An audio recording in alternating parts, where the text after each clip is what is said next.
குரு பக்தியை பற்றி பேசினாங்க. ஏகலைவனோட குரு பக்தியை மிஞ்சின குரு பக்தி யாருக்கிட்டையும் கிடையாது, அதை பற்றி பேசினாங்க. அப்புறம் கோயில் திருவிழாவில் யூனிஃபார்ம் அடிக்கிறது, 10 பேர் இருந்தால் 10 ஐடியா வரும், இந்த கலர் எடுப்போம் அந்த கலர் எடுப்போம். ஆனால் ஆண்கள் வந்து என்ன பண்ணுறாங்க அப்படின்னா, யாராவது ஒரு ஆள் 10 பேருக்கு எடுத்து கொடுக்குறாங்கன்னா பேசாமல் எடுத்து போட்டுட்டு வந்துகிட்டே இருப்பாங்க. ஏன்னா அவங்களுக்கு மற்ற வேலைகள் இருக்குது, சண்டை போடுறதுக்கு டைமே இல்லை, எது கிடைச்சதோ எடுத்து போடுவோம், யூனிஃபார்மாக இருப்போம் அப்படின்னு இருக்கிறாங்க. அது மாதிரி அஸ்ஸாமில் வந்து ஒரு பாம்பு வச்சுருக்காங்க, அதை எடுக்கிறதுக்காக 2வது வகுப்பு மாணவன் வந்து அதுக்கு தேசபக்தியில் வந்து சிறந்து வழங்கியிருக்காங்க, அதை பற்றியும் சொல்லியிருந்தாங்க. இன்றைக்கி வந்து கோயிலில் வந்து பெண்கள் போகிறது வந்து ஃப்ரீ பஸ் இருக்கிறதுனால தான், ஃப்ரீ பஸ் இல்லைன்னா யாருமே போகிறதில்ல அப்படின்னு ஒரு கம்ப்ளைண்ட் வச்சுருக்காங்க. அதுவும் ஒரு பெண்ணே வந்து சொல்லியிருக்காங்க. அப்போ அப்படி தான் இருக்கும் போல இருக்குது. இன்னும் 2 வருஷம் கழிச்சு ஆட்சி வர மாறுது, அதுக்கப்புறம் கோயிலில் கூட்டம்லாம் எப்படி இருக்கும் என்னன்னு தெரியல, அது அப்புறமா தான் தெரியும்.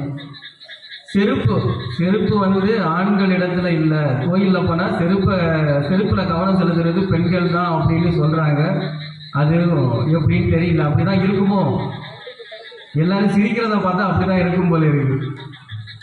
அதாவது இந்த மாதிரி தான் ஒரு பெண் வந்து கோயிலுக்கு போவாங்க, அப்பப்போ போவாங்க, அப்படி வருவாங்க. மனசு நிம்மதி இல்லை அப்படின்னு சொல்லிக்கிட்டு, அப்போ ஏங்க நிம்மதி இல்லை அப்படின்னு கேட்கணும். இல்லை இன்றைக்கி சரியாகவே இல்லை அப்படின்னு சொல்லிட்டு இருக்காங்க. அப்புறம் கொஞ்ச நேரம் கழிச்சு வந்து பார்த்தா ஒரு 2-3 ஹவர்ஸுக்கு அப்புறமா வந்து பார்த்தா பயங்கர ஹாப்பி. என்னன்னு கேட்டால், கோயிலில் வந்து செருப்பு போடுவாங்க தெரியுமா லேடிஸு, ஒரு செருப்பு இங்கே, இன்னொரு செருப்பு கொஞ்சம் தள்ளி. ஏன்னா யாரும் தெரியுது, திருடிட்டு போயிடக்கூடாதுன்னு. இந்த அம்மா என்னன்னா அந்த செருப்பை வேற இடத்துல தூக்கி போட்டுறது. அப்பா இப்போ தான் எனக்கு மனசு ரொம்ப மனசுல இருந்த பாறைகள்லாம் குறைஞ்சிட்டு சொல்லிட்டு சிரிச்சிட்டு இருக்காங்க அப்படின்னு சொல்லிட்டு இருக்காங்க. பக்தியிலையும் பண்பாட்டிலையும் வந்து ஆண்கள் தான் சிறந்தவங்க அப்படின்னு பேசிட்டு போயிருக்காங்க. இப்போ அவங்களுக்கு மறுவாதம் பண்ணுவதற்காக, அதாவது பக்தியிலையும் பண்பாட்டிலையும் உங்களை மிஞ்சி தான் நாங்கள் இருக்கிறோம் அப்படின்னு சொல்லிட்டு பேசுறதுக்கு வர்றாங்க திருமதி காயத்ரி அவங்க. வாங்க.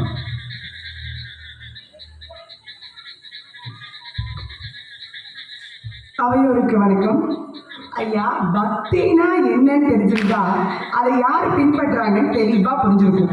பக்தின்றது ஒரே நாள்ல வந்துடுறதா? அது காலம் காலமா பின்பற்ற முடியாது. அப்படி காலம் காலமா பக்தியை பின்பற்றுறவங்களே நம்ம பெண்கள் தானே ஐயா. அதுக்கு எடுத்துக்காட்டா நம்ம ஔவையாரையே சொல்லலாம்.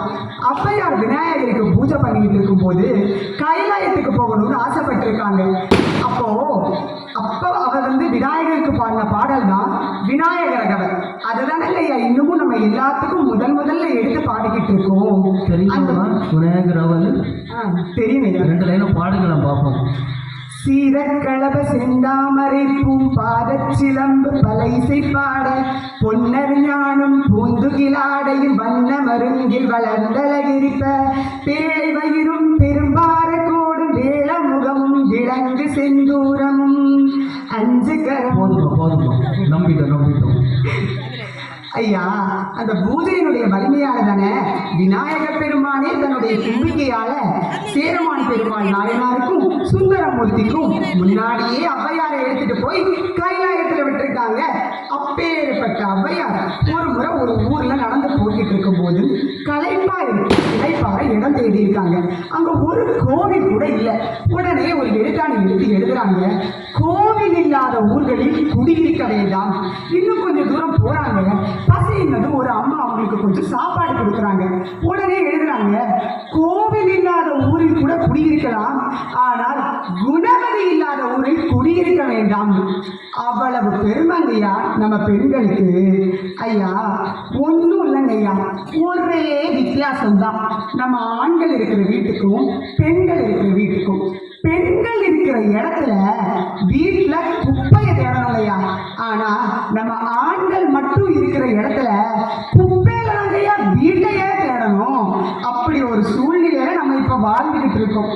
நான் ஒரு 4 நாள் என் பிள்ளைக்கு உடம்பு சரியில்லைன்னு நானும் என் மாமியாரும் ஹாஸ்பிட்டல்ல இருந்தோம்.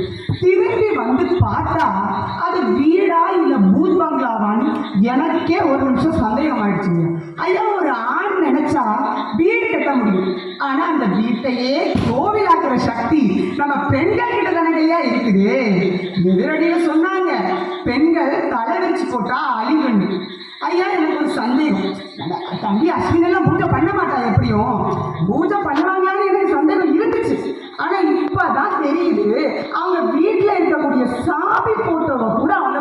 இல்லைன்னு. ஐயா நம்ம வீட்டில் இருக்கிற லக்ஷ்மி சரஸ்வதியிலேருந்து எல்லா பெண் தெய்வங்களின் போட்டோவும் முடிய விரிச்சு போட்டுதானங்க ஐயா இருக்குது. ஆக அது முன்னாடிதான் நம்ம விளக்கேற்றி சாமியும் கும்பிடுறோம். அப்போ விரிச்சு போட்ட தலை, அதாவது பெண்கள் தலை விரிச்சு போட்டா அழிவு இல்லை, அழகு. ஐயா பெண்களின் விரிச்சு போட்ட கூந்தலுக்கு எவ்வளவு வர்ணிக்கப்பட்ட கவிதைகள் இருக்குங்க ஐயா. இதெல்லாம் முடிஞ்சு வச்சிருந்தா கிடைச்சிருக்குமாங்க ஐயா.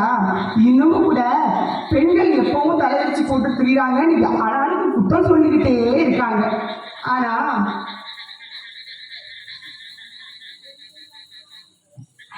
கண்ணகி தலையை விரிச்சு போட்டுட்டு மதுரையை அழிச்சாங்க. கண்ணகி தலையை விரிச்சு போட்டு மதுரையை அழிச்சது தப்புன்னு மதுரை மக்கள் நினைச்சிருந்தா இன்னைக்கும் அவங்களுக்கு கோவில் கட்டி கும்பிட்டு இருக்க மாட்டாங்க. திரௌபதி தன் கூந்தலை விரித்து என் சபதத்தை முடித்து என் கூந்தலை முடிவேன்னு சொன்னாங்கன்னா அங்க அவிழ்த்து விடப்பட்ட பெண்ணினுடைய கூந்தல் அவளுடைய வலிமையை தானங்கய்யா. எதிரடியில சொன்னாங்க, ஆண்கள் தான் எல்லா திருவிழாக்கும் பொறுப்பெடுத்து வேலை செய்யறாங்க, அலங்காரம் எல்லாம் பண்றாங்க. ஐயா அலங்காரம் மட்டும் பண்ணா போதுமாங்க ஐயா. அப்ப இனிமே ஊர்ல நடக்கிற திருவிளக்கு பூஜைகளுக்கு எல்லாம் ஆண்கள் அலங்காரம் பண்ணிட்டு பெண்கள் வீட்டுக்குள்ளாடியே இருந்துட்டா அப்புறம் பூஜை எப்படிங்க ஐயா நடக்கும்? பெருசா பேசுறாங்க, ஆண்கள் தான் பக்தியில சிறந்தவங்க. இன்னைக்கு யாருங்க ஐயா கோவிலுக்கு போறா ஆண்கள்ல? இன்னைக்கு இருக்கிற தலைகள்ல பல தலைகளே இனி அடுத்த வருஷம் தீபாவளிக்கு தானங்க ஐயா பார்க்கவே முடியும். ஐயா இன்னைக்கு சமய வகுப்புல கூட 8ஆம் வகுப்புக்கு மேல ஆண்கள் பங்கு பெறுவதே கிடையாதுங்க ஐயா. அதுவும் ஏன்னு கேட்குறீங்கன்னா அதுக்கு காரணமும் ஆண்கள். என்னடா இன்னும் பொண்ணுங்க மாதிரி சமய வகுப்புக்கெல்லாம் போயிட்டு இருக்கீங்கன்னு கேட்குறாங்க ஐயா. அப்ப அவங்களுக்கே தெரிஞ்சிருக்கு பொண்ணுங்க தான் பக்தியில எல்லாத்தையும் சிறந்தவங்க.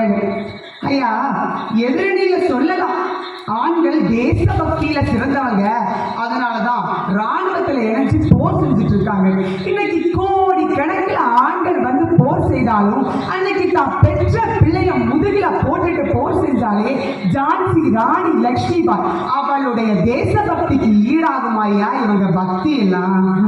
ஐயா இன்னைக்கு ஆண்கள் கிட்ட அவங்களுக்கு பிறந்த குழந்தைய பிறந்தவொடனே எடுத்துட்டு போய் கையில கொடுப்பாங்க. அப்ப முழிப்பாங்க பாருங்க ஒரு முழி. ஐயா குழந்தைய கையில கொடுத்தோம், ஏழையா கொடுத்தோம், வாங்க மாட்டாங்க. அவ்வளவு பயம். அது அதோட நின்றாது. அந்த குழந்தை கொஞ்சம் வளர்ந்ததும் அதுக்கு எழுத்து சொல்லி கொடுக்கறது கூட அம்மா தான். ஏங்கய்யா இன்னைக்கு பெரும்பாலான ஆண்களுக்கு தன்னுடைய குழந்தைகள் என்ன வகுப்புல படிக்குதுன்னு கூட தெரியாதுங்கய்யா. அப்படி இருக்குது. அதுக்கப்புறம் அந்த குழந்தை வந்துட்டு கொஞ்சம் வளர்ந்து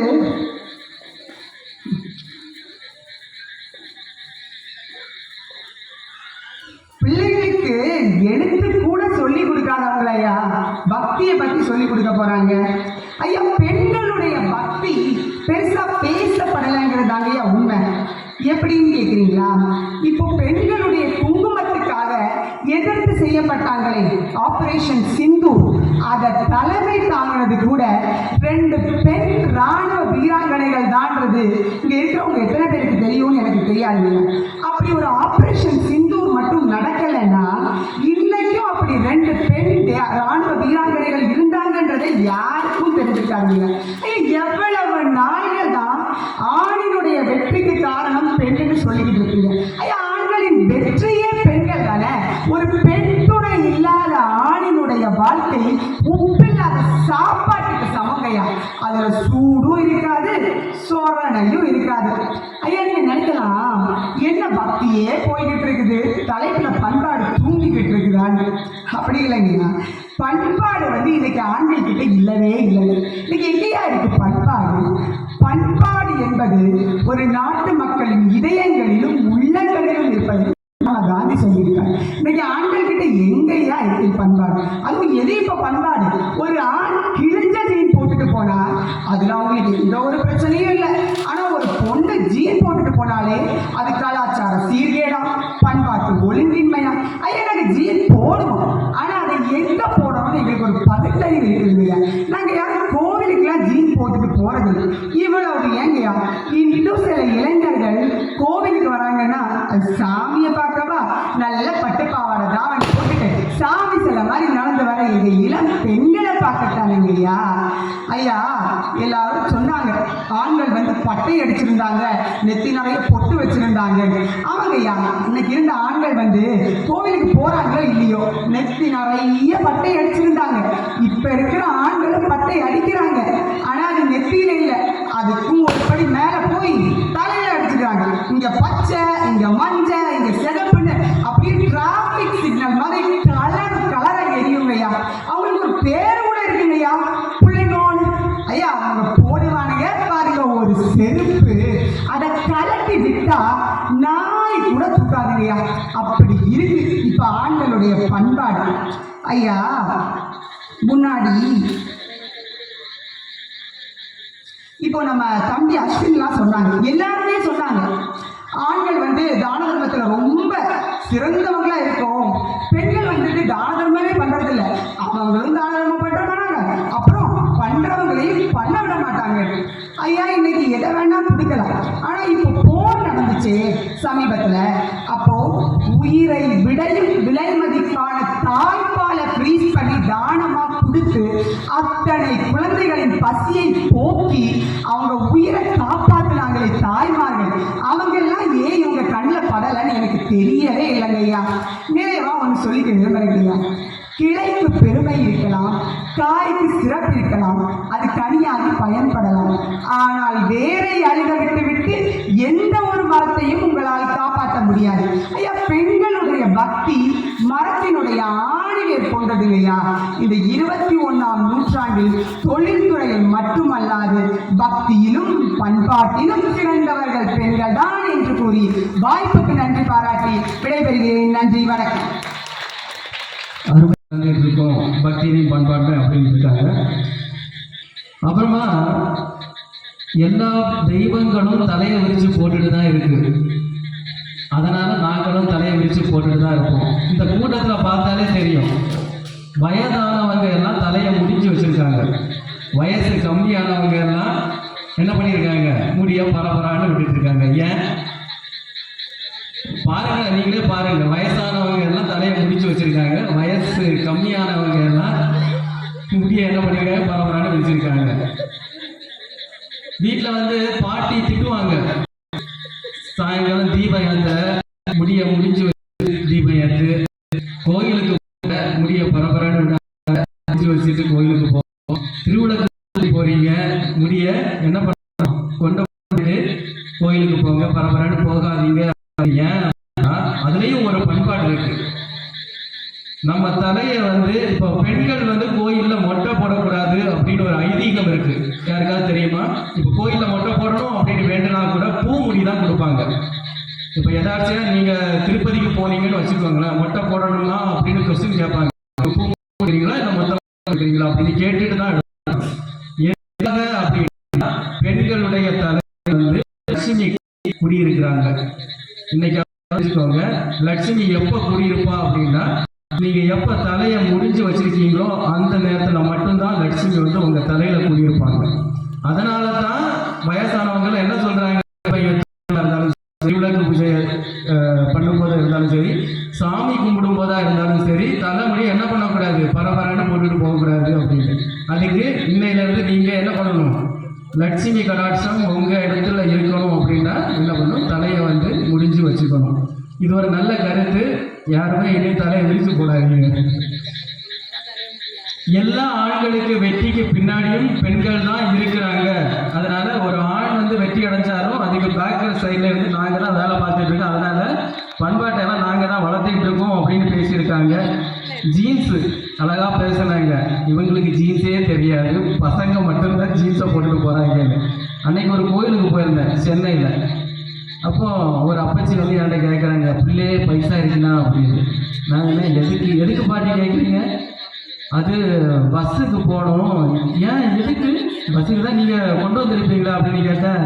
இல்லை பிள்ளை, இப்போ தான் ஒரு பெண்ணு வந்து ஜீன்ஸு ஃபுல்லாக கிழிச்சு இருக்கு, எங்கேயோ பட்டு கிழிஞ்சிருக்கும் போல இருக்கு, அதனால் புது ட்ரெஸ்ஸு வாங்குறதுக்கு என்கிட்ட பைசா எல்லாம் கொடுத்துட்டேன், அதனால் எனக்கு பஸ்ஸுக்கு மட்டும் பேசு பிள்ளையே அப்படின்னு கேட்டாங்க. அந்த அளவுக்கு இருக்கு ஜீன்ஸ். இப்போ யார் போட்டுக்கிட்டு இருக்காங்க, நான் நம்ம ஒரு பிள்ளைகளெல்லாம் சொல்லலை, சென்னையில் அந்த மாதிரி தூர இடத்துல இப்படியெல்லாம் நடந்துட்டு இருக்கு. பெண்களுடைய பக்தி வந்து மரத்தோட ஆணிவேர் மாதிரி ரொம்ப ஸ்ட்ராங்கானது சொல்லிருக்காங்க. இவங்களுக்கு எதிர்வாதமாகவும் ஆண்களுக்காக கடைசியாகவும் பேச வருகிறார் திரு விகேஷ் அவர்கள்.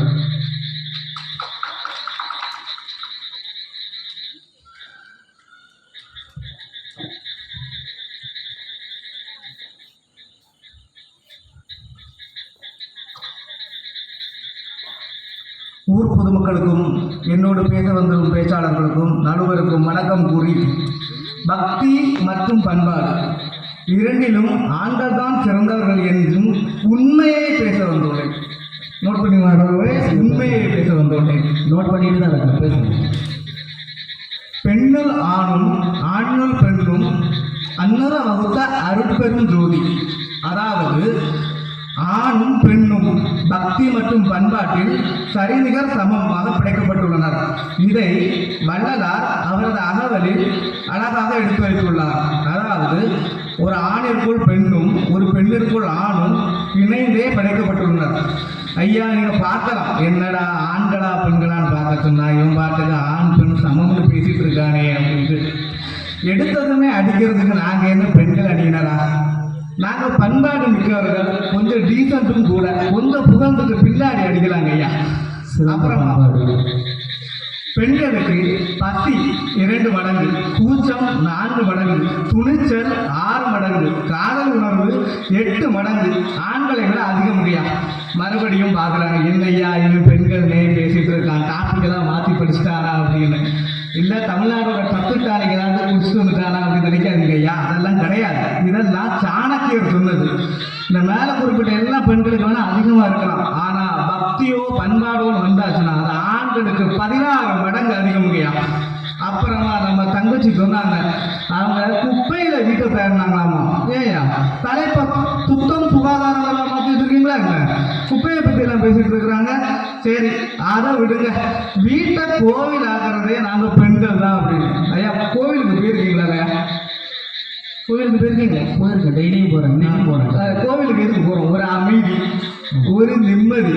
சரி, அதை விடுங்க, ஒரு பரவச நிலை. அப்படிதானுங்க ஐயா? நம்ம வீட்டில் எங்கேயாவது அமைதி இருக்கிறாங்களா ஐயா? சொல்லுங்க. கிலோ எத்தனை ரூபா? அந்த மாதிரி தான். சரி, நிம்மதி கடல்லையே இல்லையா? அட்லீஸ்ட் அந்த பரவச நிலை, அந்த அவல நிலையை நான் என்னன்னு சொல்லுவேன். அப்பனே முருகா, வீட்டை நாங்கள் கெட்டுனதோட சரி, அந்த பக்கம்லாம் போகணுமாங்கிற நினைப்பு இருக்கும் ஐயா. அப்புறமா சொன்னாங்க, குணவதி இருக்கிற ஊர்ல தான் குடியிருக்கணும்னு ஔவையார் சொன்னாங்களாமா. சரிங்கய்யா, அவங்க தான் தானம் தர்மம் எல்லாம் பண்ணுவாங்களாம். இதெல்லாம் டைனோசர் காலத்து கதைங்கய்யா. இப்போலாம் எங்கய்யா குணவதி இருக்காங்க? தம்பி அஸ்வின் சொன்ன மாதிரி ஆன்லைனில் ஆர்டர் பண்ணால் வீட்டில் டெலிவரி. அதாவது வீட்டில் இருந்து வெளியே தானம் தர்மம் பண்ணுறது போய் வெளியே இருந்து வீட்டுக்கு தானம் தர்மம் பண்ணுற மாதிரி ஆகிப்போச்சு. காலம் ரொம்ப கெட்டு போச்சுங்கய்யா. இப்போ ஔவையார் இருந்திருக்கணும், எழுத்தாணி எடுத்து எழுதியிருப்பாங்க, ஸ்விக்கி சொமோட்டோ இல்லாத ஊரில் நீங்கள்லாம் தயவு செஞ்சு இருக்காங்கன்னு இருப்பாங்க ஐயா. அப்புறமா பார்த்தீங்கன்னா நம்ம எதிரணி பெண்கள் எல்லாம் பேசினா ஔவையார், கண்ணகி, மாதவி அப்படின்னு எல்லாம் ஃப்ளாஷ்பேக்லேயே பேசிட்டு இருக்காங்க. பல காலத்துக்கு முன்னாடி பெண்கள். ஏன் ரீசன் அந்த பெண்கள் அப்டேட் ஒன்று இல்லைங்களா ஐயா? இல்லை பக்தி பண்பாட்டில் பெண்கள் ஏதாவது குறை இருக்கும்? தெரியல, சொல்லுங்க. அப்புறம் இப்படின்னு சொன்னாங்க, ஆணின் வெற்றிக்கு காரணமே பெண்கள் தான். பக்தி, அதாவது கடவுள் பக்தி, தேசபக்தி, கலாச்சாரம், பண்பாடு, இப்படி எல்லாத்துலேயுமே சிறந்து விளங்க ஒரு ஆள் இருக்காருங்கய்யா, நம்ம பாரத பிரதமர் நரேந்திர மோடி. அவர் பக்கா சிங்கிளுங்கய்யா. இல்லற வாழ்க்கையை துறந்து துறவர வாழ்க்கைக்கு போன பிறகுதாயா அவர் நாட்டுக்கு பிரதமரே ஆனார். சரி, அவரை விடுங்கய்யா. அரசியலில் சிறந்து விளங்குற 2-3 பேர் சொல்லுவாங்க. வாஜ்பாய் ஒரு ஆள், காமராஜர், அப்புறமா நம்ம அப்துல் கலாம். இவங்க யாருமே கல்யாணம் பண்ணிக்கலைங்கய்யா. எல்லாருமே இல்லற வாழ்க்கையை விட்டு துறவர வாழ்க்கை தான் வாழ்ந்தாங்க. அவங்க எல்லாம் தேசபக்தி பண்பாடு எல்லாத்துலேயும் சிறந்து விளங்கியிருக்காங்க. என்னதான் சொல்ல வர்றீங்க? கல்யாணமே பண்ணக்கூடாதுன்னு சொல்ல வர்றீங்களா? அதே மாதிரி ஆண்களுக்கு பக்தி உதாரணம் ஒரு கதை ஒன்று சொல்கிறேன் கேளுங்கய்யா. நம்ம ஒரு ஐயப்ப பக்தர், சரிங்களா, ரொம்ப தூரம் நடந்துட்டு ஒரு வீட்டு பக்கத்தில் இந்த ஐயப்ப பக்தர் கேட்டிருக்காரு, வழி சொல்றீங்களா?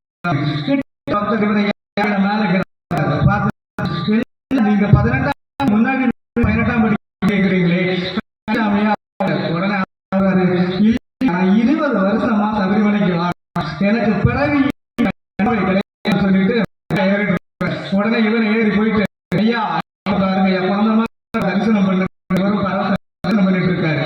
அவர் கேட்காரு நீங்க உங்களுக்கு தெரியாது இப்படி கஷ்டப்படுறீங்க அப்படிங்கிறாரு. சொல்றாரு என்னாலதான் ஐயனை முடியாது ஆனா ஐயா என்ன முடியாது. இதுதான் ஐயா ஆண்களோட வெளி எங்களுக்கு விளம்பரம் எல்லாம் பண்ணுது ஐயா. தேசபக்திக்கு ஒரு எக்ஸாம்பிள் நம்ம அப்துல் கலாம் ஸ்ரீலங்காவோட டீமோட சேர்ந்து போனாங்களாமா. அப்போ நல்ல வரவேற்பு கொடுத்துட்டு அர்ச்சகர் கேட்கிறாரு ஐயா உங்க பேரு நட்சத்திரம் சொல்லுங்க நம்ம அர்ச்சனை பண்ணிடலாம். அப்ப இவர் கேட்பாரு பேரு நட்சத்திரம் எல்லாம் இருக்கு அர்ச்சனை பண்றதுக்கு அப்புறம் இதெல்லாம் பெண்ணானா நல்லது நடக்கும் அப்படின்னு. அப்ப அப்துல் கலாம் ஐயா சொல்றாரு சரி என் பேர்ல வேண்டாம் இந்தியா பேர்ல பெண்ணுங்க அர்ச்சனை பண்ணுங்க அப்படின்னு. அப்போ பாருங்க ஐயா அப்படிப்பட்ட மனிதனுக்கு தேசபக்தி எவ்வளவு இருந்திருக்கு பாருங்க ஐயா. அப்புறம் ஐயா நாங்க தான் உங்க வீட்டுக்கு தீபாவளி நோட்டீஸ் கொண்டாந்தோம் பாத்தீங்களா ஐயா? பார்த்தேன் நல்லா அது ஒரு மினிமம் 100க்கு மேலே பேர் இருக்கு ஐயா. ஆமா நிறைய பேர் ஒரு 10 பெண்கள் பேரை நீங்க காட்டினீங்கன்னா ஒரு லைஃப் பண்ணுங்க. அடுத்த வருஷம் ரெடி பண்ணிருக்கோம். அப்படியே அடுத்த வருஷம் வர்றாங்களா பார்ப்போம். புரட்டி பேர்னா கூட 5க்கு மேல வராதுங்க ஐயா. அதுவும் உபயத்துல தான் ஐயா. பெண்களை நீங்க இதை சவாலா எடுத்துக்கிட்டு அடுத்த வருஷம் நிகழ்ச்சி பண்றதுக்கு நீங்களா முன் வந்து இந்த நிகழ்ச்சியை அப்படி ஒரு தயக்கம். சரி 1-2 பேர் இருக்காங்கன்னா அவங்களுக்கும் பின்னாடியும் தள்ளி விடுறதுக்கு ஒரு சில ஆண்கள் தேவைப்படுது. அப்புறமாங்க ஐயா நம்ம தங்கச்சி சொன்னாங்க ஃபர்ஸ்ட் ரேங்கு 60வது ரேங்கு அதாவது தம்பி 63 சொன்னதுக்கு ஒரு எக்ஸ்பிளனேஷன் கொடுத்தாங்க. ஐயா பொண்ணுக்கு குவாலிட்டிக்கு வித்தியாசம் தெரியல போல இருக்கு. ₹1 பதிலாக ₹100 பதிலாக ₹1 கொடுத்தா கூட வாங்கிட்டு போயிடுவாங்க போல இருக்கு. ஏன்னா அவங்களுக்கு ஒண்ணுதான் முக்கியம் 100 தேவை. அப்புறமாங்க ஐயா நானும் உங்களை மாதிரி பட்டு வச்சு சட்டையெல்லாம் போட்டு தான் வரணும்னு நினைச்சேன். காலையில வந்துடுங்க ஐயா மதியம் வீட்டுக்கு கூட போவேன். இப்போ இருந்து பேசிட்டு இருக்கேன் அவ்வளோ வேலைங்க ஐயா. நம்ம 5 பொண்ணுங்களை பாருங்க ஐயா எவ்வளோ அழகா ட்ரெஸ் பண்ணிட்டு இருக்காங்க. சாரி இருக்காங்க. இதே பொண்ணுங்க வீட்டுக்கு போனா பார்த்து என்னடா ட்ரெஸ் இது கசன்னு எடு நைட்டே போட்டு ஒரு உறக்கத்தை போடுவோம் அப்படிங்கிற கண்டிஷன் தான் நம்ம பொண்ணுங்க. பண்பாடுன்னு சொல்லுவாங்க அதெல்லாம் வெளியில மட்டும்தான் வீட்டுக்கு போனா ஆமா அதுதான் உண்மையும். கோயிலுக்கு போறோம் அப்படின்னா எவ்வளவு நேரம் ஆகும் அதை நம்ம சொல்லணும். 2 ஹவரா 3 ஹவரா அது கணக்குப்படி தான் புடவை கட்டுவாங்க. அதுவே ஒரு 5-6 ஹவர் ஆயிரம்னா புடவை கட்ட மாட்டாங்க சுடிதாரு. ஏன்னா அது நிற்காது இடுப்புல. அது பாட்டுக்கு போகும் இவங்க பாட்டுக்கு வருவாங்க. அப்புறம் ஐயா ஹேர் கலர் பற்றி பேசுனாங்க ஏதோ தலையில் ஃபுல்லாக பட்டை அடிச்சுக்கிறோம் அப்படின்னு. உண்மையை சொல்கிறேங்க நானும் நரைச்ச முடிய மறைக்கதாயா மருதாணி அடிச்சுட்டு இருந்துட்டு இருக்கேன். இந்த உண்மையெல்லாம் அவங்களுக்கு தெரிய மாட்டேங்குது. நாங்கள் ஏதோ ஹேர் கலர் அடிச்சுட்டு இருக்கோம் நினச்சிட்டு இருக்கிறாங்க. அப்புறமா ஐயா இந்த கூட்டத்தை பாருங்க ஐயா நல்லா பார்த்துட்டீங்களா ஐயா? பார்த்தேன். பெண்கள் எங்கே இருக்காங்க ஆண்கள் எங்கே இருக்காங்க நோட் பண்ணீங்களா ஐயா? பாருங்க நம்ம ஆண்களின் பண்பாடு இதுலேயே தெரியும். பெண்களுக்கெல்லாம் மழையை நிறையக்கூடாது சொல்லி கூடாரத்துக்கு இடத்த கொடுத்துட்டு எங்க ஆண்களை பாருங்க ஐயா ஓரமா தூரமா மழை வந்தா கூட நிறைய குடையெல்லாம் உட்கார்ந்துருக்காங்க ஐயா. இதுதான் ஐயா ஆண்களின் பண்பாடு. நல்ல பண்பாடு விட்டு கொடுக்கும் மனப்பாங்க ஆண்களுக்கு மட்டும்தான் இருக்குது. எனவே பக்தியோ பண்பாடோ சிறந்தவர்கள் ஆண்கள் மட்டுமே என்று கூறி வாய்ப்புக்கு நன்றி கூறி விடைபெறுகிறேன். நன்றி வணக்கம்.